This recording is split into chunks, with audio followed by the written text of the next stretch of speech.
Hello, and welcome to our ADCES podcast, Diabetes Care Conversations. In each episode, we speak with guests from across the diabetes care space to bring you perspectives, issues, and updates that elevate your role, inform your practice, and ignite your passion. I'm Angela Forfia, Director of Prevention and Public Health Initiatives at the Association of Diabetes Care and Education Specialists. As part of my role at ADCES, I work on the Diabetes Match Initiative.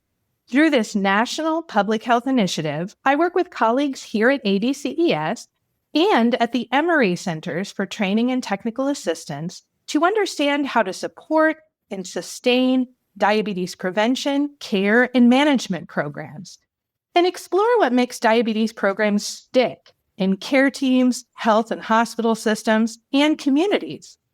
Thanks to Match, I reconnected with our guest today, Dr. Linda Stanley. I first met Linda more than 15 years ago as I was working on creating healthier school environments for children and youth. Today, Linda will be talking about the Community Readiness Model, how this work started, and how you can apply this to your own teams and organizations. Linda, welcome. Thank you. Happy to be here. So before we get into today's discussion, would you like to tell our audience a bit more about yourself?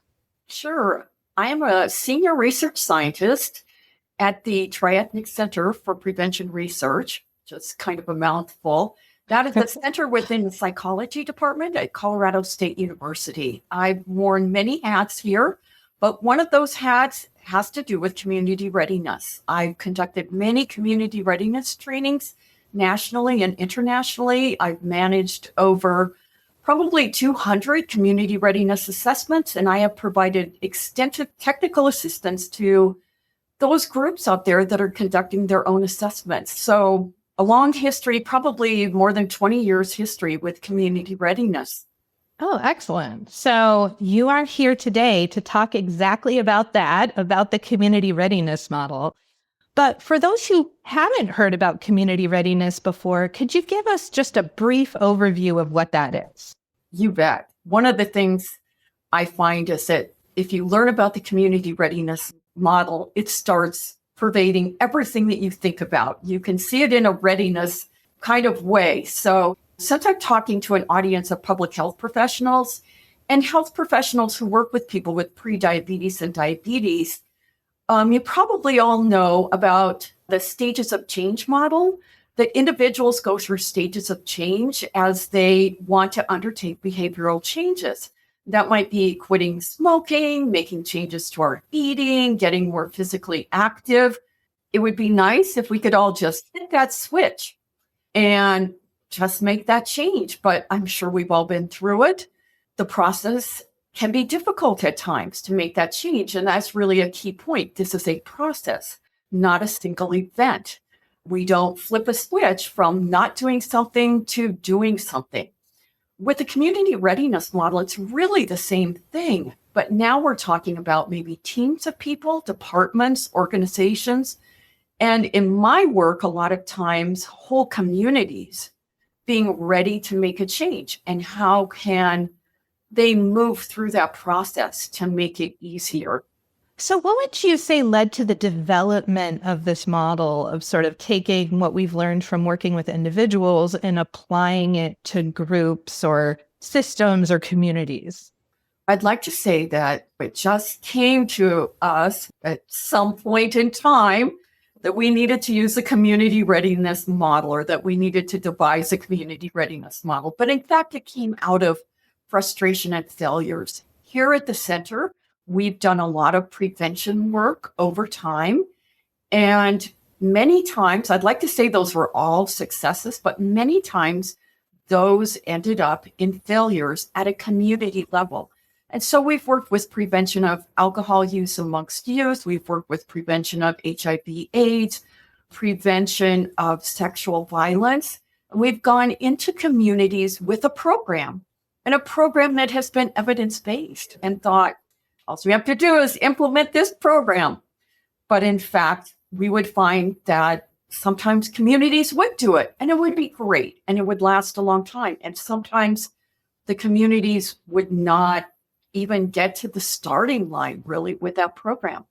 And the same can be said if people think about our audience members, think about people that they have worked with. You probably would have two individuals who look very similar and they have very similar medical histories. But one of them really gets into that program. They come back to the group, they take their medication, they use their glucose monitor, they make positive changes. And another person may simply not show up again. They may not make those changes. And they were at different stages of readiness to make those changes. So the same thing happens at an organizational level, at a community level. You may try to get a national diabetes prevention program, lifestyle change program started. And in one health center, it'll work great. In another one, it may not even get off the ground.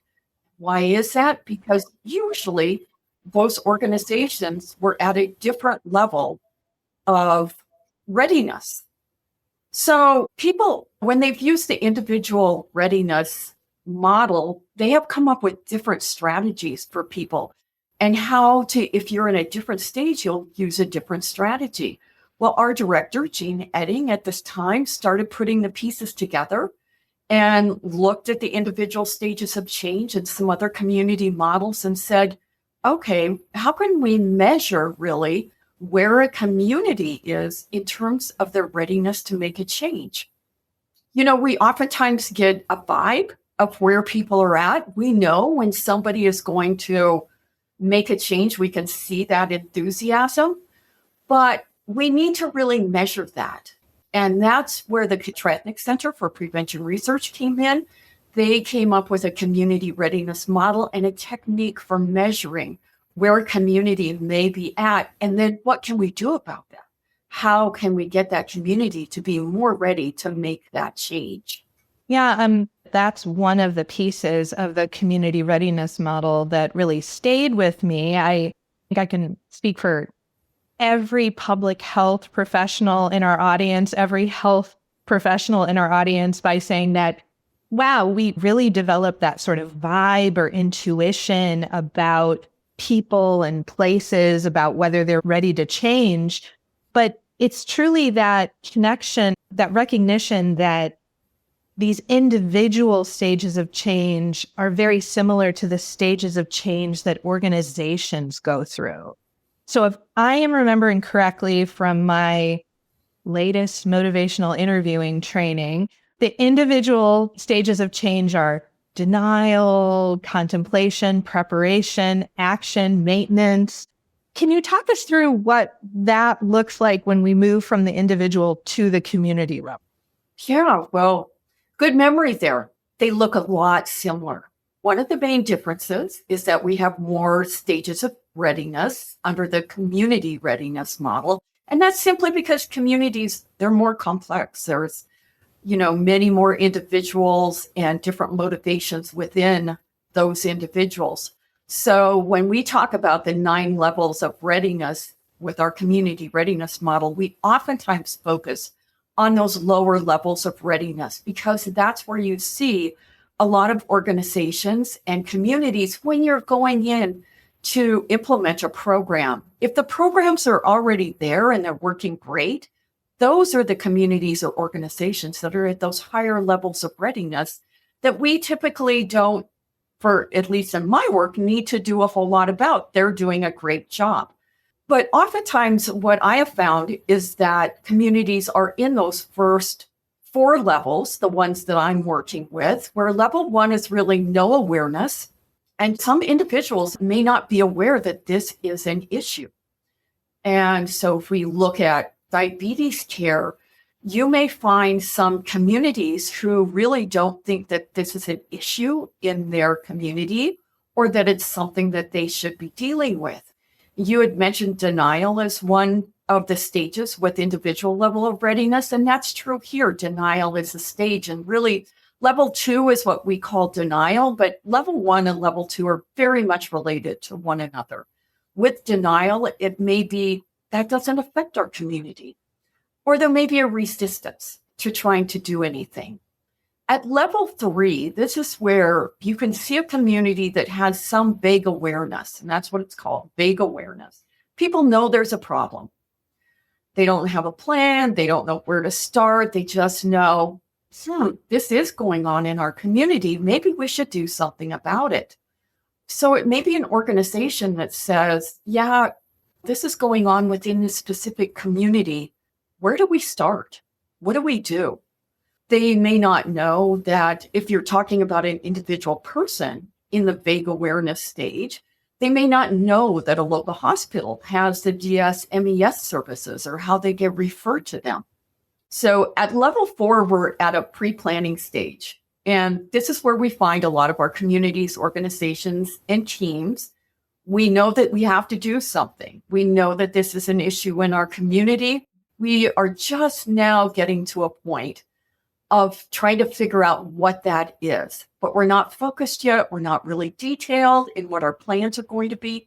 This is probably where we put together a team to do something, to put together the plan that we will ultimately implement in our community.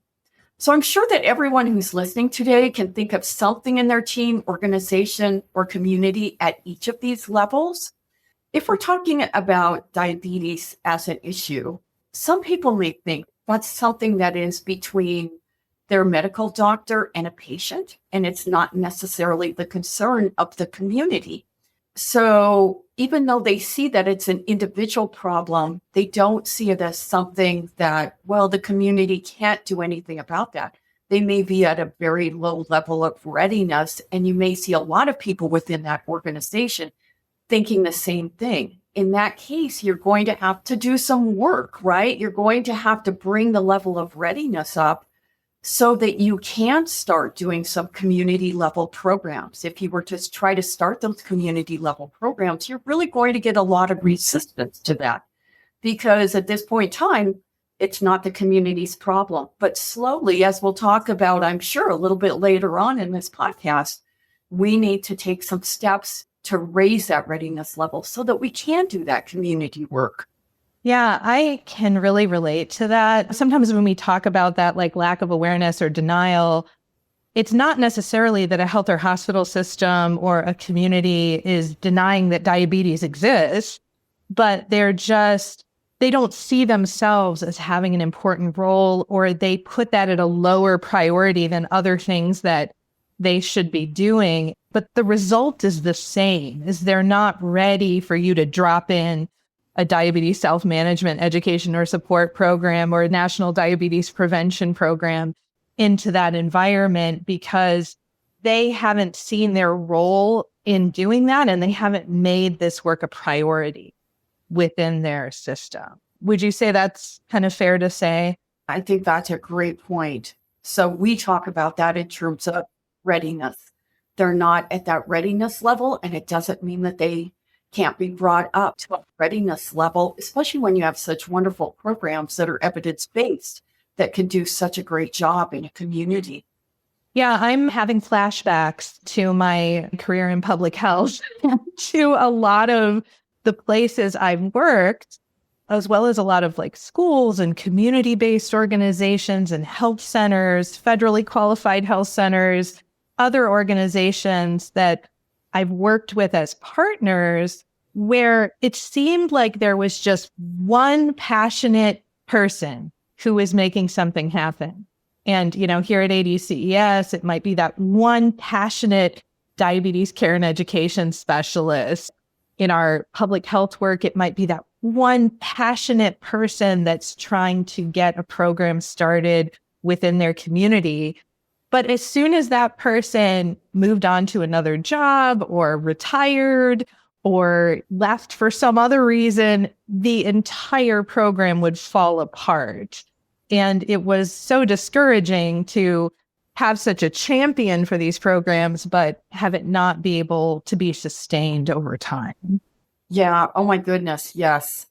I am sure you are describing the reality of many, many programs out there that are community-based.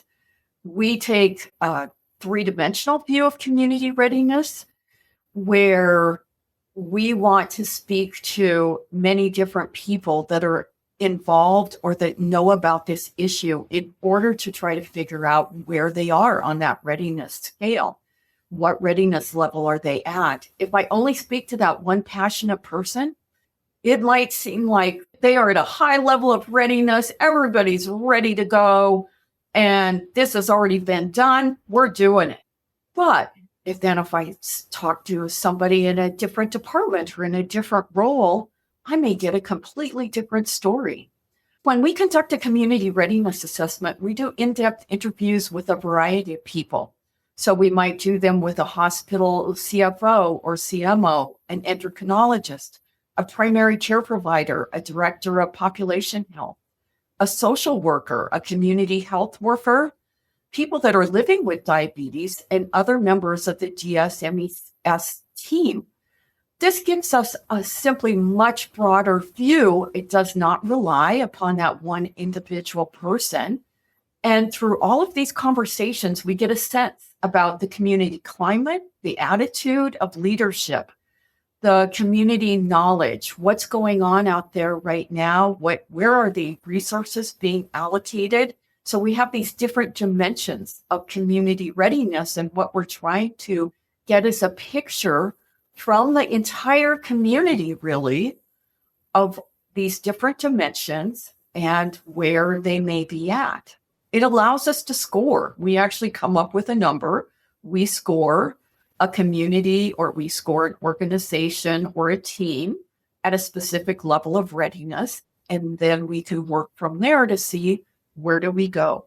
It gives us a place where everybody can be on the same page at what do we need to do from here in order to make sure that we can have a successful implementation of our program. So it sounds in a way very similar to what we might do with an individual, of having like a person-centered approach to care, that instead of just having a vibe about that person, you're maybe doing a readiness assessment of that individual. You are seeing if they have social determinants of health needs. You might be thinking about their family context or their social context. So it's a three-dimensional view of that person, not just from the first conversation that you have. But it sounds like with a community, that's pretty intense to do all of those interviews, to be talking to the CFO and to be talking to a community health worker.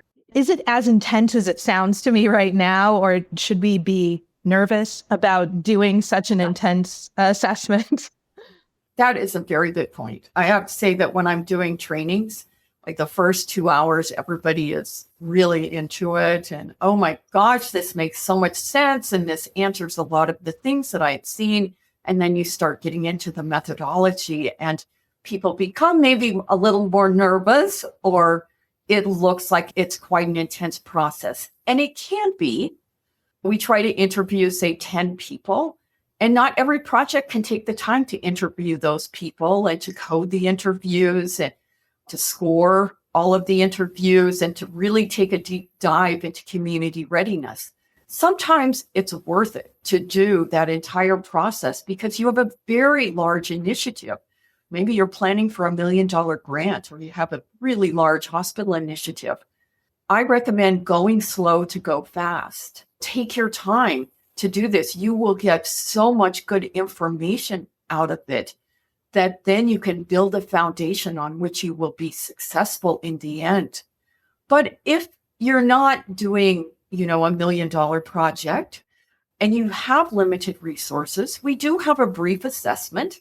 You could conduct it with a focus group.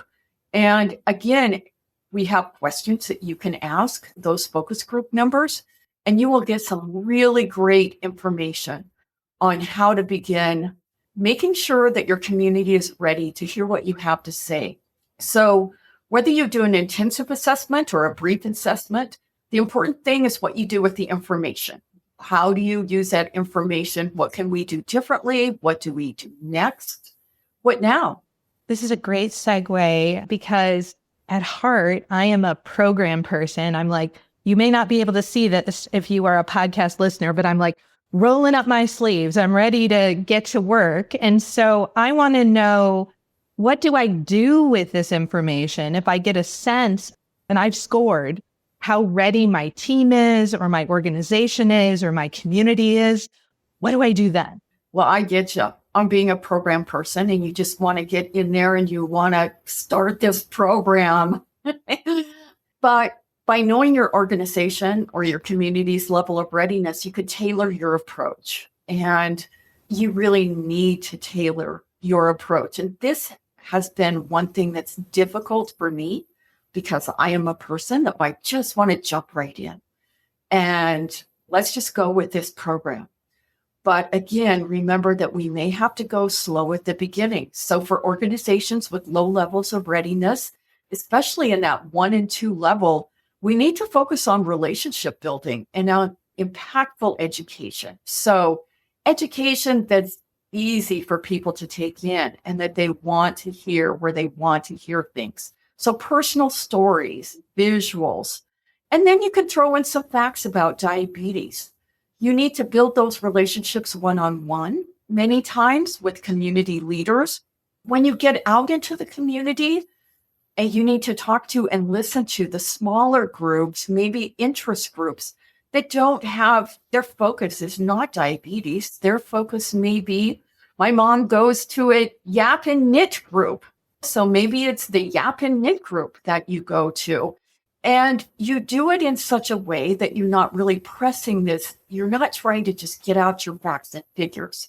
You can put information in things like church bulletins and school newspapers, social media groups. You could take your show on the road internally by presenting to your own community wellness team, the healthcare professionals, and others. And again, what you say will depend upon your audience. And that's one thing that communications and marketing people have always taught us. It's your audience that will tell you what you're able to do and how much you should get into the nitty gritty. And at these stages, these lower levels of readiness, make sure that you're making this really interesting to folks.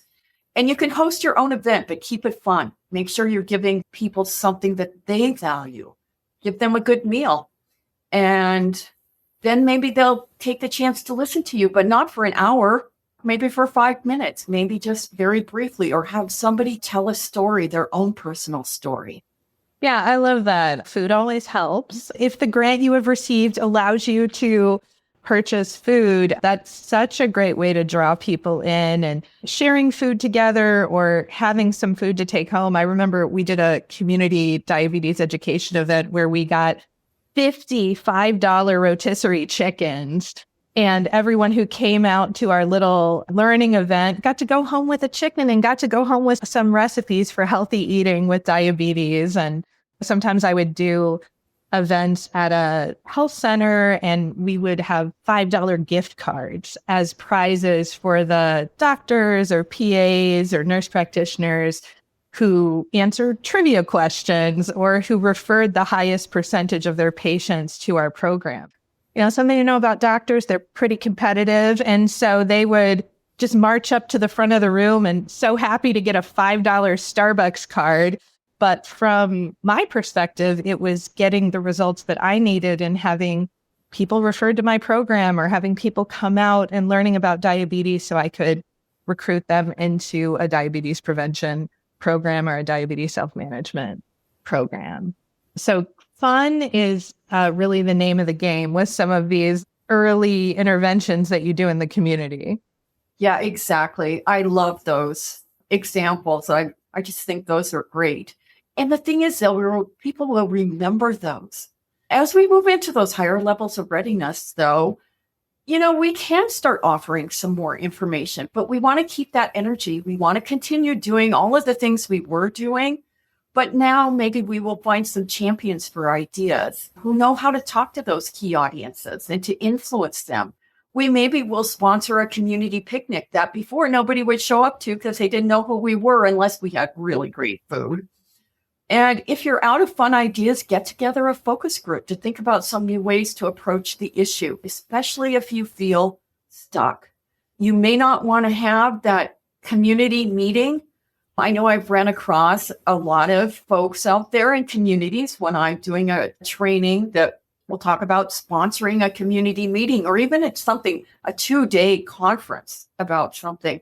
Oh my goodness, how many people showed up? those that were passionate, 2 or 3 or 4 or 5, maybe, but not very many. So just always be thinking about, who are my audience members? Do they really want to hear this? What do they want to hear? And how can I make it worth their while to hear it?